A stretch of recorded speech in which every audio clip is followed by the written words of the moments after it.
Irene, no? Kung nasubukan ko na ba daw ang plug-in na portfolio pilot sa ChatGPT. So, hindi ko pa siya alam. This is my first time to hear about portfolio pilot. Pero, yeah. So, itong portfolio pilot, ano siya, AI-driven investing guide. And I think on the onset, para sa akin, maganda to.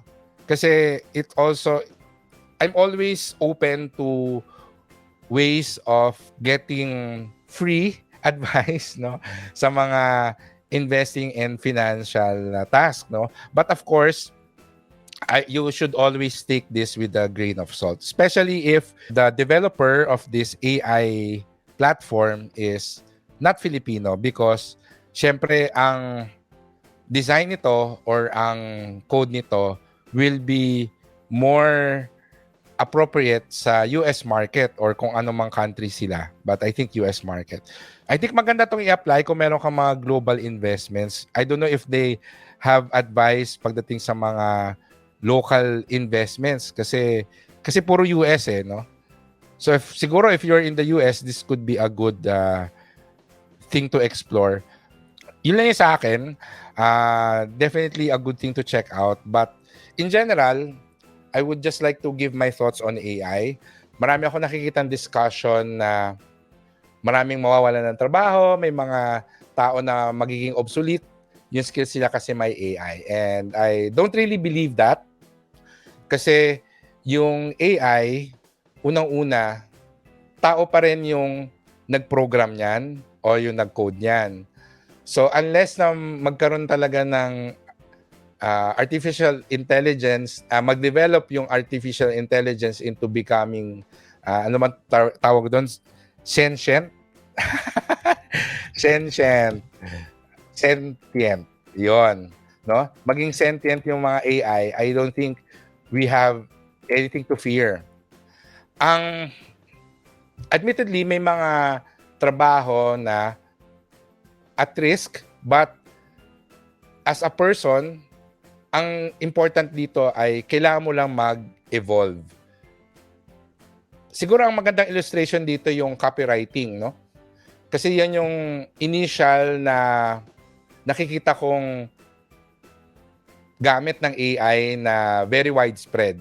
Pag sinabing copywriting, yung pagsusulat ng mga ads, ng mga sales letters, newsletters, and maski ako, I use ChatGPT to write the newsletters, the business newsletters of some of my freelancing clients, no?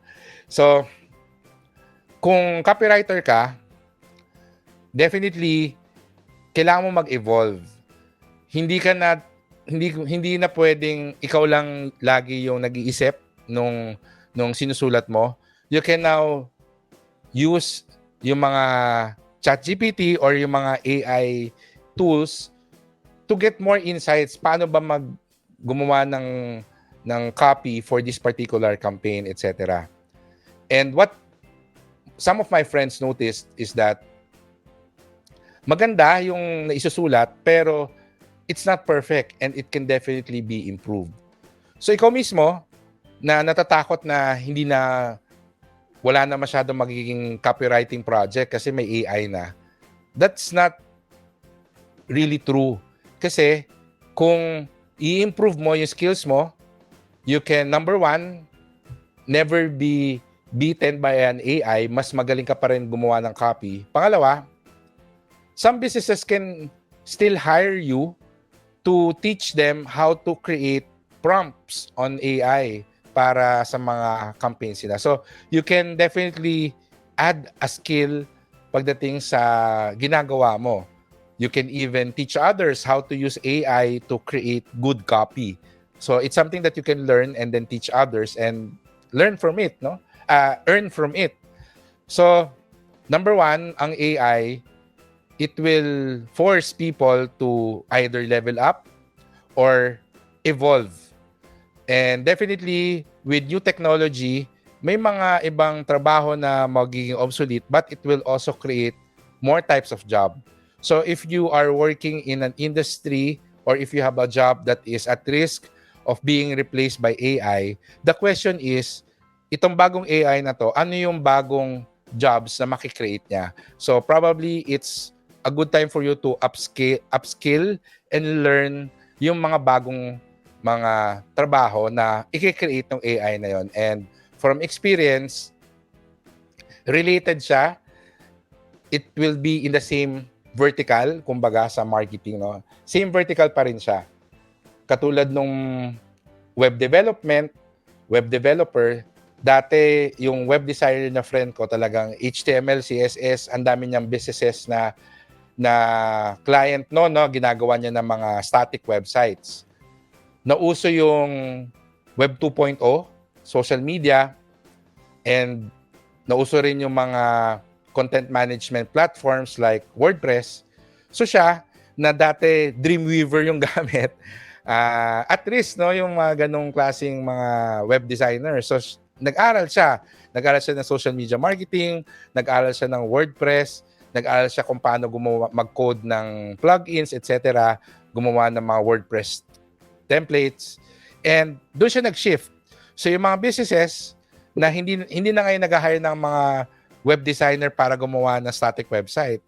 Mga businesses ngayon, they are hiring web developers to create an e-commerce website for them, even integrate their social media into their websites. May mga ganyan may mga websites na Facebook chat, yung customer service sa website.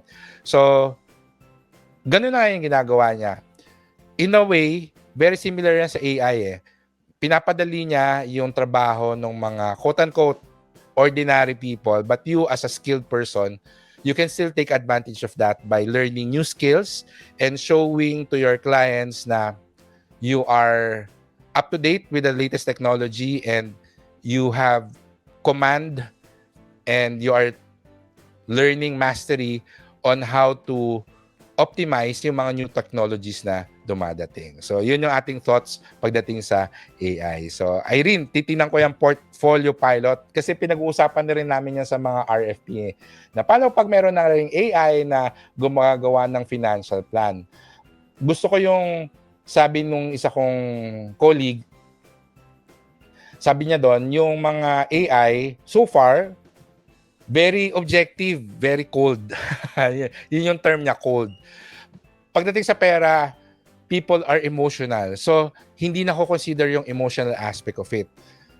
Simpleng example, meron kang ina-advise na tao, meron siyang utang sa best friend niya, at meron siyang loan sa bangko. Ano yung uunahin mong bayaran? Kung AI yan, ang i-advise yan, bayaran yung loan sa bangko kasi yun yung may interest, yun yung mataas ang interest rate. Pero ako, depende sa situation, pag-aaralan ko.